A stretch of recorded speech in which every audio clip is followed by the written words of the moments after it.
In this video we are going to demonstrate activities, tasks and sub-processes. Consider the following business situation. The process objective is to replace a vehicle under guarantee. The first activity is to include information about the vehicle. Then an automatic notification is sent to the supplier, and finally a payment authorization is sent to the payment system. This is sent automatically.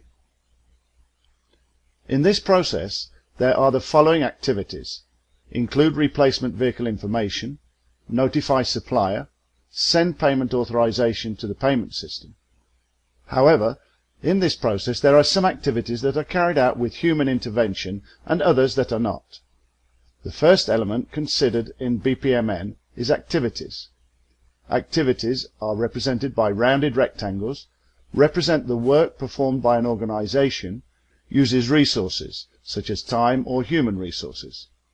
In BPMN, activities are classified into tasks, represented by a rounded rectangle, that are atomic activities, meaning that there are no internal subparts defined by the model. Subprocesses, which is a compound activity identified by a plus symbol on the bottom of the shape. The activities are classified into tasks and subprocesses. BPMN provides a set of task classifications.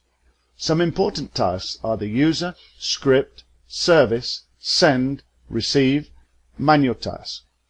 Additionally, subprocesses are classified into embedded and reusable. A user task indicates that it is an activity performed by a person or user with help from a system or software.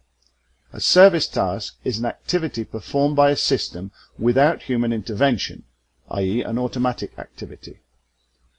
A script task is an activity that executes an expression. In Bizagi, it is used to identify the sending of emails. In the previous example, the first activity, include replacement vehicle information, is a user task. The second, notify supplier, is a script task and represents an email that will be sent automatically. The final activity represents an integration point between Bizagi and the payment system. This task will send an authorization automatically, and therefore a service task is used to model it.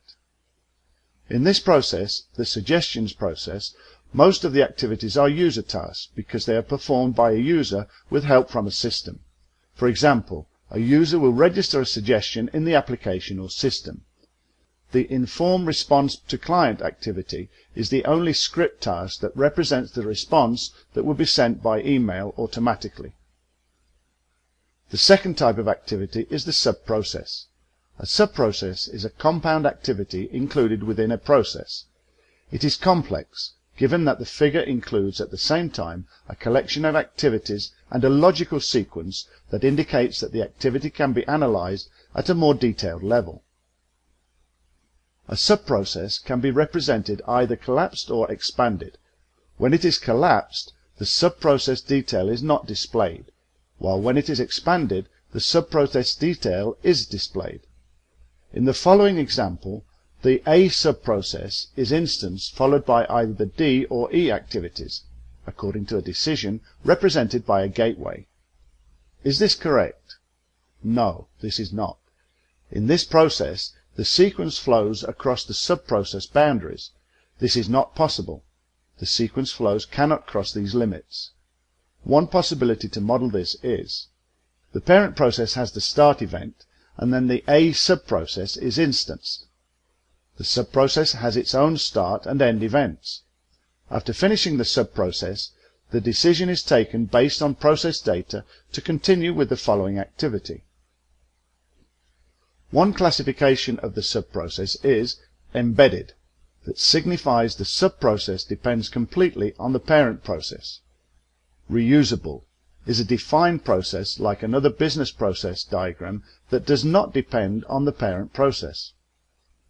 An embedded subprocess is a process that is actually part of the parent process. An embedded subprocess is not reusable by other processes. It cannot contain pools or lanes, can only use a non-start event, and all process data used in the parent process is directly accessible by the embedded subprocess. A reusable subprocess is a process that can be called as a subprocess from various processes, i.e., a separately modeled process that may be used in multiple contexts without changes. It can be a high-level process or subprocess, i.e., it can be accessed as a subprocess or an independent process. This is an example of a personal loan request process. The first activity is register request. After this activity, the first subprocess is applicant analysis. This subprocess has been declared as reusable. Other parent processes can invoke this subprocess, for instance, a mortgage request. In this process, the applicants are analyzed. Other subprocesses, such as document verification and loan study, have been declared as embedded.